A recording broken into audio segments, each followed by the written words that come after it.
Y hoy vamos a hablar de una noticia que ha pasado un poco desapercibida y es bastante impactante.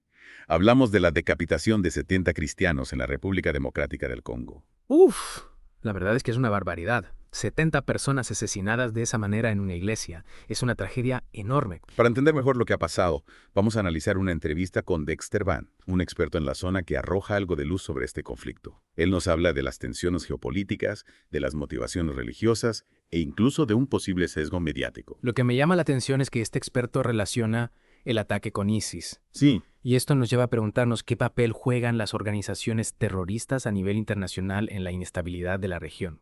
claro, porque si bien la República Democrática del Congo es un país con un largo historial de conflictos, este evento, pues, subraya la complejidad de la situación actual. Y no olvidemos el contexto geopolítico. La República Democrática del Congo, un país rico en recursos, se enfrenta a tensiones con su vecina Ruanda por disputas territoriales, sobre todo en la región de Kivu.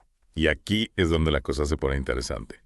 Dexter Van sugiere que Ruanda podría estar jugando un papel a favor de la desestabilización del Congo, buscando controlar sus valiosos recursos minerales tan importantes para la industria tecnológica global. Es una teoría interesante, Sí, teniendo en cuenta que Ruanda es una nación con una mayoría cristiana. claro. Esto nos lleva a una pregunta fundamental. ¿Pueden los intereses de un país estar por encima de sus principios religiosos? Es una pregunta compleja y la falta de cobertura mediática sobre esta tragedia pues solo intensifica las dudas. Dexter Van lo compara con la cobertura del conflicto palestino-israelí, donde las víctimas son mucho menores, pero la atención mediática es mucho mayor.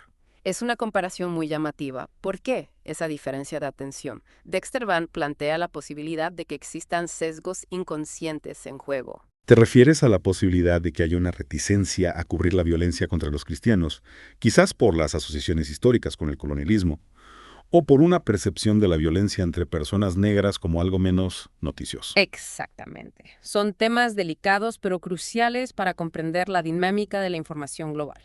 Y esto nos lleva a otro punto inquietante que menciona Dexter Van. ¿Podría ser este ataque parte de una yihad más amplia pero silenciada contra los cristianos en África? Él pone como ejemplo las atrocidades de Boko Haram en Nigeria. Es una afirmación impactante que nos obliga a analizar si estamos ante un patrón de violencia sistemática contra ciertos grupos religiosos. Sin duda, este evento y la falta de atención mediática que lo rodea plantean muchísimas preguntas sobre el mundo en que vivimos. En la próxima parte de nuestro análisis, profundizaremos en las posibles consecuencias de este silencio y exploraremos qué podemos hacer para comprender mejor y abordar estas realidades tan complejas. Este silencio mediático nos obliga a hacernos una pregunta bastante importante. ¿Es posible que nos hayamos insensibilizado a ciertos tipos de sufrimiento, sobre todo cuando ocurren lejos de nuestras fronteras? Es una pregunta incómoda, pero creo que hay algo de verdad en eso. Muchas veces nos atraen las historias que nos resultan familiares o que encajan con nuestra visión del mundo. Y por eso es tan importante buscar diferentes perspectivas y cuestionar nuestras propias ideas. El panorama mediático es muy amplio y complejo, y es fácil acabar en esas cámaras de eco donde solo escuchamos lo que queremos oír. Entonces, ¿cómo salimos de esas cámaras de eco? ¿Cómo nos aseguramos de obtener una visión más completa de eventos como este? Pues empieza por ser un consumidor crítico de la información. Cuestiona tus fuentes. Busca diferentes puntos de vista. Desconfía de las narrativas que parecen demasiado simples. El punto de Dexter Van sobre el posible sesgo a la hora de informar sobre la violencia contra los cristianos es especialmente provocador. Es posible que haya una especie de jerarquía del sufrimiento, que ciertos tipos de sufrimiento sean más noticiables que otros. Es un tema delicado, pero que merece una conversación abierta y honesta. La forma en que presentamos y priorizamos las noticias influye en nuestra forma de entender el mundo. Y también está el tema de la raza. Podría ser que el hecho de que la violencia ocurra en África y que tanto las víctimas como los agresores sean negros contribuya a esta falta de atención. Es una pregunta incómoda, pero necesaria. Tenemos que analizar si nuestras propias ideas preconcebidas, conscientes o inconscientes, influyen en cómo percibimos y respondemos a los eventos que suceden en diferentes partes del mundo. Está claro que hay mucho más en esta historia de lo que parece a simple vista. La decapitación de esos cristianos no es un incidente aislado, sino más bien un síntoma de problemas mucho más profundos y complejos. Y esos problemas merecen nuestra atención, nuestro análisis y nuestra voluntad de afrontar verdades incómodas. No podemos permitir que el silencio y la indiferencia se conviertan en cómplices de la violencia y el sufrimiento. Entonces, ¿qué podemos hacer? ¿Cómo podemos, como individuos, marcar la diferencia? Empieza por la concienciación, educándonos sobre la situación en el Congo. sobre el contexto histórico, las fuerzas geopolíticas que están en juego, el coste humano de este conflicto. Podemos empezar a romper las barreras de la ignorancia y la apatía.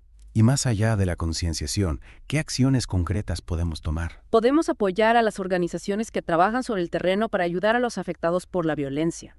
Podemos presionar para que haya una mayor cobertura mediática de estos temas, instando a los medios de comunicación a que den prioridad a la información sobre violaciones de los derechos humanos, independientemente del lugar donde ocurran o la religión de las víctimas. Y quizás lo más importante, podemos iniciar un diálogo significativo con otras personas, compartir lo que hemos aprendido, fomentar un pensamiento crítico sobre la información que consumimos. Exactamente. Al fomentar conversaciones abiertas y honestas sobre estos temas tan complejos, podemos desafiar nuestras propias suposiciones, ampliar nuestras perspectivas y contribuir a un discurso público más informado y comprometido. Es una tarea desalentadora, pero es una tarea que debemos asumir si queremos crear un mundo más justo y compasivo. Totalmente de acuerdo.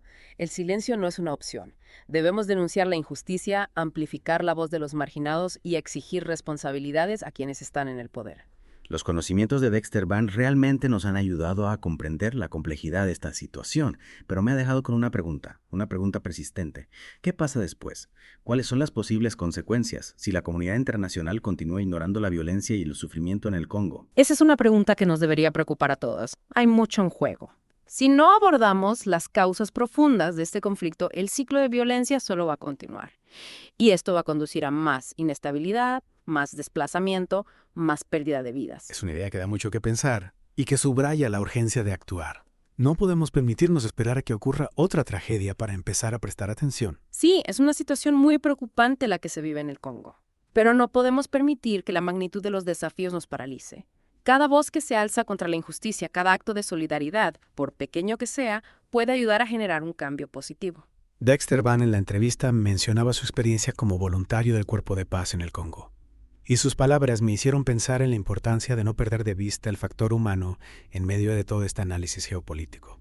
Al final estamos hablando de personas reales, de vidas reales destrozadas por la violencia y el conflicto. Claro, es fundamental recordar que detrás de cada titular hay personas, comunidades enteras que se enfrentan a un dolor y una pérdida inimaginables. Sus historias merecen ser escuchadas, su sufrimiento reconocido y su resiliencia honrada. Y comprender las complejidades de la situación, el contexto histórico, el impacto humano de estos eventos, nos permite pasar de una simpatía pasiva a un compromiso más activo. Totalmente.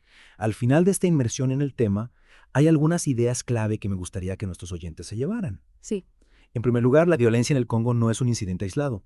Es un síntoma de problemas mucho más profundos, como la inestabilidad política, la desigualdad económica, la explotación de los recursos y el legado del colonialismo. En segundo lugar, debemos ser consumidores críticos de la información, cuestionar las narrativas dominantes, buscar perspectivas diversas y ser conscientes de los sesgos que pueden estar influyendo en nuestra comprensión de los acontecimientos. En tercer lugar, el silencio no es una opción.